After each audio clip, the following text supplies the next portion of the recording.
গণ অধিকার পরিষদের জন্ম না হলে ২৪ সালের গণ অভ্যুত্থান হইতো না, এমনটাই বলেছিলেন নুরুল হক নুরু সাহেব।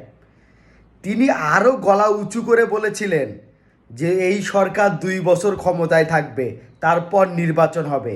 কিন্তু ১ মাস পরে বিএনপির সঙ্গে আবারও কাঁধে কাঁধ মিলিয়ে তিনি বললেন ডিসেম্বরের মধ্যেই বাংলাদেশে নির্বাচন হতে হবে। তিনি সরকারকে হুঁশিয়ারি করে দিলেন। একবার বিএনপিকে হুঁশিয়ারি করে, একবার সরকারকে হুঁশিয়ারি করে, আবার আওয়ামী লীগকে হুঁশিয়ারি করে। আজ সেই নুরুল হক নুরুর অবস্থা দেখুন।